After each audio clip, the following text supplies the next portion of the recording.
आए दिन हमारे पास कॉल आते रहते हैं बैंक की तरफ से कि सर मैम जो भी है मैं इतना लोन दे रहा हूँ, इतने परसेंट पे दे रहा हूँ, आपके लिए बेनिफिट है, ये है, दिस है, दैट है।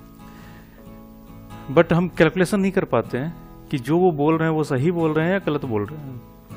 हमें उसमें लॉस है या बेनिफिट है, ये हम कैलकुलेशन नहीं कर पा रहे हैं। हम अगर एक्सेल हमें पता है तो हम एक्सेल में कैलकुलेशन कर तो लेते हैं बट एग्जैक्ट नहीं कर पाते हैं, और बाद में हमें पता चलता है कि जो उसने प्रॉमिस किया उससे बहुत ज़्यादा हमने लोन पे कर दिया है। एक फंक्शन बताऊंगा, एक फंक्शन के अंदर ही 3 फंक्शन है एक्चुअली। पीएमटी है, आईपीएमटी है और पीपीएमटी है। पीएमटी क्या होता है, अगर हमने कुछ जैसे 1 लाख का हमने लोन लिया और इंटरेस्ट रेट 14% है और लोन पीरियड है 4 इयर्स का, तो उसमें हमें कितना इंस्टॉलमेंट हमें पे करना है, इंस्टॉलमेंट जो हम पे कर रहे हैं उसमें इंटरेस्ट कितना है और हमारा प्रिंसिपल वैल्यू कितनी है, मूलधन कितनी है, एक्चुअली वो हमें तीनों हमें जानना है और उसके बाद ही मैं लोन लूँ।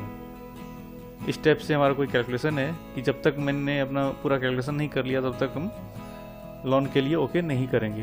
तो वो हम कैसे जानेंगे? तो चलिए मैं आज वही कवर करने वाला हूँ। देखिए क्या होता है और कैसे होता है।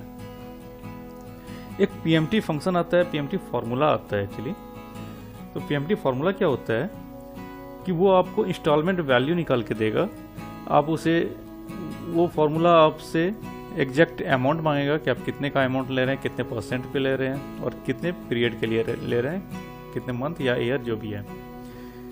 तो वो काम कैसे करता है, कोई भी फार्मूला इक्वल से स्टार्ट होता है, हमने इक्वल डाला, पीएमटी हमने डाला, ये हमें सबसे पहले बताएगा रेट, हमें रेट चाहिए। अब इंटरेस्ट रेट क्या है हमारा, इंटरेस्ट रेट है हमारा यहाँ 14%, तो हमने 14 को सेलेक्ट कर लिया। अब 14% 12 मंथ के लिए है, ईयरली है ये, तो 1 मंथ के लिए हम क्या करेंगे, 14% को 12 से डिवाइड कर देंगे, कामा। अब ये हमसे पीरियड मांग रहा है, लोन पीरियड कितना है, तो लोन पीरियड है 4 इयर्स का, यह हमने 4 ईयर डाल रखा है। तो हमने इस कॉलम को सेलेक्ट कर लिया। अब 4 ईयर है, हमने रेट को क्या किया, मंथ में कन्वर्ट किया है, तो ईयर को भी हम मंथ में कन्वर्ट करेंगे। 4 ईयर कितने मंथ का होगा, 4 × 12 कितने हो गए, 48, कॉमा। अब लोन अमाउंट कितना है, लोन अमाउंट हम यहाँ सेलेक्ट करेंगे, ब्रैकेट क्लोज करेंगे और एंटर। अब क्या देख रहे हैं हम, ये डॉलर में आ रहा है, इसको कन्वर्ट करना है, तीनों इसमें भी हमें फॉर्मूला यूज करना है। तो तीनों को हमने एक साथ सेलेक्ट किया और यहाँ अकाउंटिंग में आके कामा पे आके हमने इसे क्लिक कर दिया। ये हमारा अपने इंडियन वैल्यू में रुपीज में आ चुका है। अब इतना तो मुझे 1 लाख का लोन हमने 14% पे लिया है जो 4 इयर्स के लिए है, तो 2732.65 का हमारा ईएमआई बन रहा है। अब इसमें इंटरेस्ट वैल्यू कितनी है ये हमें देखना है। तो ये आईपीएमटी फॉर्मूला आता है, उससे निकलेगा आईपीएमटी। सेम हमें रेट सेलेक्ट करना है, रेट हमारा कितना है 14 डिवाइड बाय 12, कमा। फर्स्ट मंथ का चाहिए तो 1, इसमें बस एक ही चेंज करना है। जैसे पीएमटी में हमने 1 फर्स्ट मंथ, मतलब जो भी मंथ था वो हमने सेलेक्ट नहीं किया था, इसमें हमें मंथ सेलेक्ट करना है, कॉमा। उसके बाद same loan period, loan period है हमारा 4 × 12, क्योंकि हमने रेट को मंथ में कन्वर्ट किया है तो ईयर को भी हमें मंथ में कन्वर्ट करना होगा, कॉमा। जो हमारा वैल्यू है ये भी हमारा, हमने इसे इंडियन रुपीज में कन्वर्ट कर दिया। अब इसमें हमारा प्रिंसिपल वैल्यू कितनी है, मतलब मूलधन कितनी है, वो हमारा निकलेगा पीपीएमटी से, रेट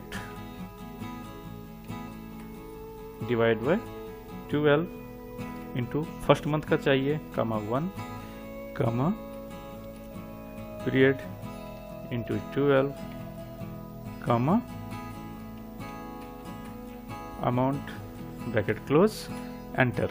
अब ये वैल्यू हमारी प्रिंसिपल वैल्यू हो गई। अब ये दोनों, या हम ये भी कर सकते थे कि हमने पीएमटी से अमाउंट निकाल लिया माइनस इंटरेस्ट वैल्यू, तो ये हमारा प्रिंसिपल निकल जाएगा। लेकिन प्रिंसिपल के लिए फॉर्मूला भी होता है, हमने फॉर्मूला लगा लिया और क्रॉस चेक करना है, तो प्रिंसिपल प्लस इंटरेस्ट हमारे लोन वैल्यू के इंस्टॉलमेंट के बराबर होगा, ये और ये बराबर है, मतलब मेरा फॉर्मूला सही है, हमारा कैलकुलेशन सही है। ऐसे हम निकालते हैं।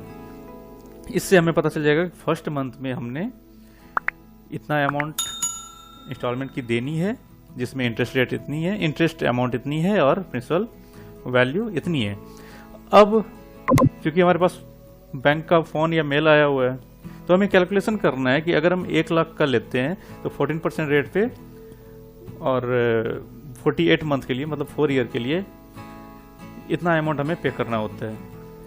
तो हमें कितना लेना चाहिए और कितने मंथ के लिए लेना चाहिए, या हम बैंक से ये भी बात कर सकते हैं कि 14% आपको ज़्यादा बोल रहे हो, मेरा बजट केवल 2500 पर मंथ इंस्टॉलमेंट पे करने का है, इससे ज़्यादा मैं नहीं कर सकता। तो अब नेगोशिएट कर सकते हो रेट के लिए, या फिर आप अपना लोन पीरियड बढ़ा सकते हो। अगर आपने लोन पीरियड बढ़ाया, आपने 5 ईयर किया, तो देखिए कितने का बनता है, 2300 का बनता है, जिसमें 1166 आपका इंटरेस्ट है और बाकी आपका प्रिंसिपल वैल्यू है।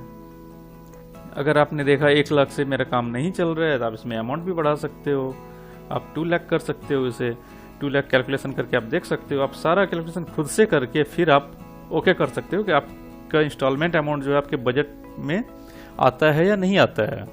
ये सारा कैलकुलेशन आप जैसे यहाँ कुछ भी चेंज करोगे, आप उससे ये नेगोशिएट कर सकते हो कि मैं 14 नहीं, मैं 13% ही पे कर पाऊंगा। इसके अकॉर्डिंग आप 1 लाख ही मुझे अमाउंट चाहिए, इस टाइप से भी आप नेगोशिएट कर सकते हो। 5 ईयर के लिए चाहिए या 1 ईयर के लिए चाहिए, या 1 डाल के आप देख लोगे जब आपके बजट में इंस्टॉलमेंट आ रहा है नहीं आ रहा है। ये सारा आपका डायनेमिक हो चुका है, आप यहाँ चेंज करोगे और यहाँ आपको सब कुछ दिख जाएगा। यही है हमारा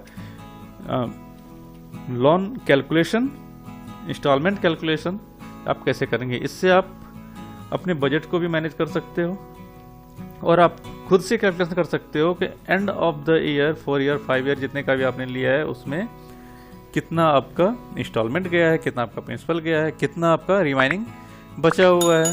ये सारा कैलकुलेशन आपको खुद ही समझ में आ जाएगा।